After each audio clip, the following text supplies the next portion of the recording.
Hello, donc comme je vous disais, on va prendre les bases du crochet. Premièrement, tout simplement le nœud. Il y en a, elles font rapidement dans les vidéos, donc on voit pas forcément comment il est fait.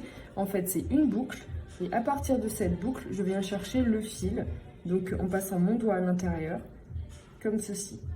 Et on fait passer comme ceci, on a un nœud coulant. À partir de ce nœud coulant, maintenant on va faire des mailles en l'air qui permettent d'obtenir une chaînette. Pour ce faire, donc, je vais vous montrer tout d'abord la tenue du fil. Il y a différentes manières. À vous après de voir, de vous renseigner, de chercher celle qui vous convient le mieux. Moi, je vous montre celle qui me va le mieux. Donc celle qui me va le mieux, en fait, je passe le fil ici. Donc il est au-dessus de l'auriculaire. Ça passe sous l'annulaire et le majeur. Et après, ça revient sur l'index. Donc voilà, on est comme ça. D'accord? Donc je refais comme ça. Là, à ce moment-là, je serre les doigts et le fil, il est calé, d'accord? Le fil, il est calé, il est serré. Je retourne un petit peu ma main et en fait, je viens tenir mon travail ici. Donc en fait, je travaille sur mon index, comme ceci. Là, franchement, il y a tout qui est tendu, c'est sous tension. Et à ce moment-là, donc je tiens entre mon pouce et mon index, ici. Et après, donc, je fais des boucles. Du moins, je ramène le fil à l'intérieur. Et là, au fur et à mesure, en fait, je fais glisser, je lâche un tout petit peu ma main, je fais glisser le fil. Donc, je peux faire plusieurs fois d'affilée, donc des chaînettes, du moins des mailles en l'air pour obtenir une chaînette. Au fur et à mesure que j'avance mon doigt, je le monte pour toujours être serré. Le fil, là, il glisse un peu tout seul. Et dès que ça bloque, ce qu'on fait, c'est on lâche un tout petit peu la main. Après, je le fais d'instinct, donc je ne me rends pas compte. Là, j'ai la main fermée, donc le fil est calé. Je monte toujours mon doigt. Et voilà, je fais mes mailles en l'air. Tout simplement. Maintenant, à partir de cette chaînette, on va faire donc le point de base, le plus petit, qui est la maille serrée. Normalement, donc, on a fini notre chaînette. Ce qu'on fait, c'est lorsqu'on veut faire le rang suivant, donc le rang suivant, on va le travailler. Donc, on était ici dans ce sens. Donc, maintenant, on va revenir dans ce sens.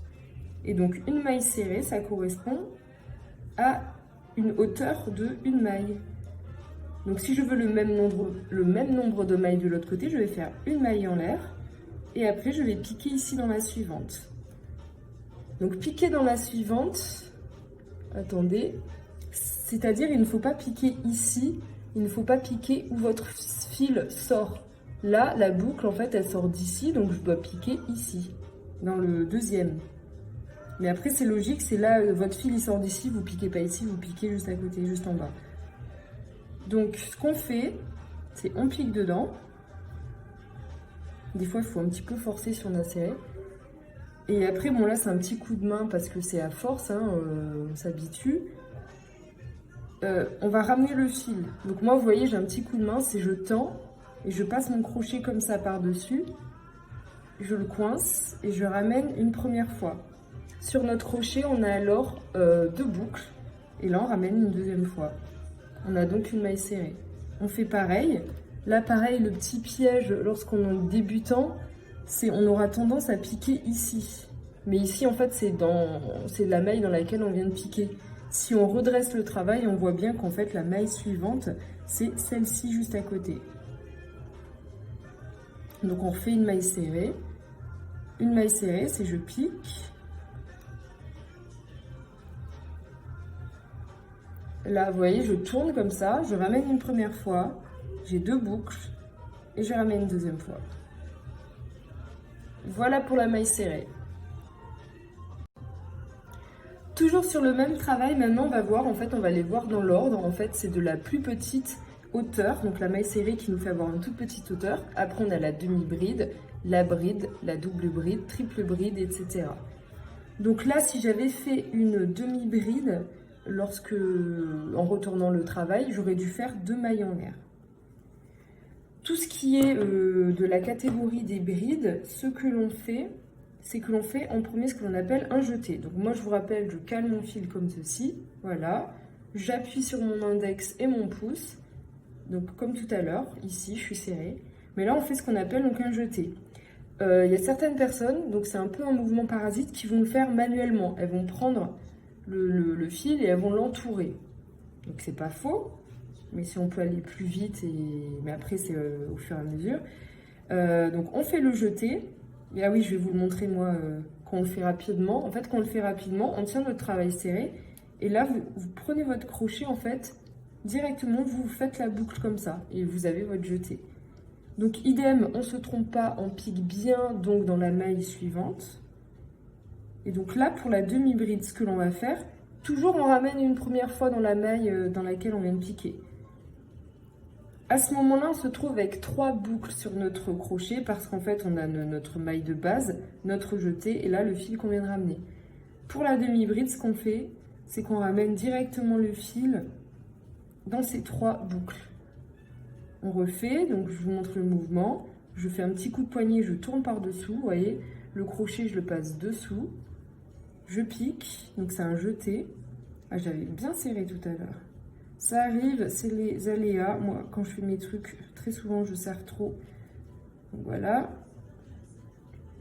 Je ramène une première fois, puis je ramène dans les 3 boucles. Et voilà pour la demi-bride. Et comme on voit, là, on a un petit peu augmenté. Tout à l'heure, on était en maille serrée. Et là, on est en train d'obtenir une forme un peu triangulaire parce qu'on est en train d'augmenter de hauteur. Donc on continue, maintenant on va voir la bride. Donc pareil, tenue du crochet. Tout ce qui est bride, c'est je fais un jeté, je pique, je ramène une première fois, jusque là c'est pareil. On se retrouve encore avec 3 boucles sur le crochet. Et maintenant, la petite différence, et en fait c'est ce qui va être le cas à chaque fois dans tout ce qui est bride, c'est qu'on va couler, donc c'est-à-dire faire passer le fil, les mailles, on va les couler de 2 en 2. C'est-à-dire que sur les 3, je vais passer mon fil, donc je fais un jeté, pareil, je prends le fil et je le passe en premier dans 2. Et là, il me reste encore 2 boucles, ben, je reprends le fil et je le passe dans 2. Donc ça s'appelle couler les mailles. Et on les coule de 2 en 2. Donc on refait pareil. Et dans la foulée, on va faire une double bride parce qu'il n'y a rien de difficile. Mon fil là, mes mailles sont serrées, donc on force un peu, il n'y a pas de souci. Voilà. On ramène une première fois. On se trouve avec 3 boucles. On les coule pas toutes d'un coup, on fait de 2 en 2. Donc une première fois et une deuxième fois. Ce qu'on peut constater toujours, c'est que ce travail-là est plus grand, entre guillemets, que le précédent. C'est pour ça que là, on obtient cette forme-là conique de triangle. C'est parce qu'on est parti de la maille serrée. Là, ici, on a fait des demi-brides. Ici, et maintenant des brides. Donc, c'est un travail donc, qui prend plus de hauteur. Donc, dans la foulée, je vous ai dit, on va faire la double bride. Donc, la double bride, pourquoi double? Parce que en fait, on va faire 2 jetés. Donc, je prends mon crochet, je fais comme tout à l'heure. Donc, je passe par-dessous une première fois, une deuxième fois. Donc là, j'ai fait 2 petites bouclettes sur mon crochet et de base, du coup, j'en ai 3. Je repique par-dessous, comme d'hab, et je ramène toujours une seule fois dans le travail. En fait, dans la chaînette, on pique toujours qu'une seule fois. Là, je me retrouve avec 4 boucles sur le crochet, mais qu'elles soient nombreuses ou pas, on s'en fout, on va toujours couler de 2 en 2. Donc là, je coule une première fois, j'en ai 2. J'ai coulé 2, à la fin, là, il me reste 3 sur le crochet. Je refais ça, donc 2. Jusqu'à ce qu'à la fin, il m'en reste 2 à couler. Et ça, en fait, c'est pareil, si je vais faire une triple bride, je coulerai de 2 en 2, d'accord? Donc, pas de difficulté. Voici déjà pour les bases des mailles principales. Donc, on a vu la maille serrée, la demi-bride, la bride, et là, ici, la double bride. Alors maintenant, on va voir une autre base du crochet, c'est le cercle magique qui peut servir à plein de choses, à faire des départs de granny, etc. Donc il y a différentes manières de le faire. Comme d'habitude, au crochet, c'est selon la personne. Après, c'est toujours la même base, mais il y a différentes techniques. Donc moi, ce que je fais, c'est donc je prends mon fil, je l'enroule autour de 2 doigts, donc dans ce sens-là. Donc le fil, le bout du fil, le côté extérieur de la main. Et pareil, il faut toujours avoir cet instinct de... En fait, je bloque, je m'en rends pas compte, c'est là en faisant la vidéo que je m'en rends compte. Donc je bloque le fil. Même là, je vais le bloquer, je pense, voilà. Donc on a en fait ces deux brins autour des deux doigts. Ce que je fais, c'est je passe mon crochet dessous et là je ramène une première fois comme ça. Donc on a comme une petite boucle. Je refais, je prends mon fil, le petit bout côté extérieur de la main et je fais un tour, un deuxième tour. Je cale, là c'est serré. Je passe mon crochet donc sous le brin le plus à ma droite et je ramène le fil. Et là, quand je ramène le fil, en fait, c'est comme si je faisais une maille serrée autour de ce fil-là. Je vais ramener encore le fil dans la boucle qui vient d'être formée. Et là, après, ça dépend en fait si autour de votre cercle magique, c'est un cercle magique à base de maille serrée, de brides, de demi-brides, et ben on fait ce qu'il faut en fait. C'est-à-dire que là, moi, je pars en maille serrée, ben, je repique à l'intérieur du cercle. Le but est toujours de piquer à l'intérieur du cercle. Je ramène. Et voilà. Donc là, on part en maille serrée. Donc je pique à l'intérieur du cercle, je ramène le fil. Et en fait, c'est une maille serrée, comme je vous dis, autour du fil. Je fais ça. Et voilà.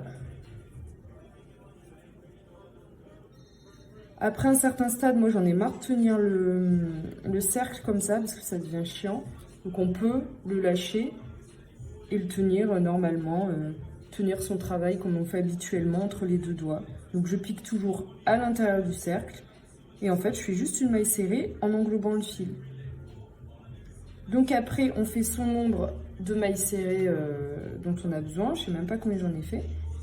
Et là ce qu'on fait c'est on tire le petit fil qui pendouille et en fait on a donc cette forme de cercle.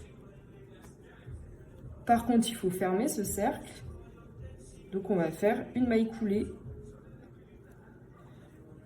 Une maille coulée là dans ce premier, dans la formation de cette maille avec double brin. Donc on prend le fil, on pique ici et là on ne se trompe pas de fil, on va le passer dessous. Et on ramène et on ferme le cercle en passant directement donc ici, puis là. Voilà, mon cercle il est fermé. À partir de là, imaginons je dois faire des brides, et je vais commencer, lorsqu'on commence une rangée de brides, c'est 3 mailles en l'air, 1, 2, 3. Et là, imaginons tout autour, je vais faire des brides, tout simplement.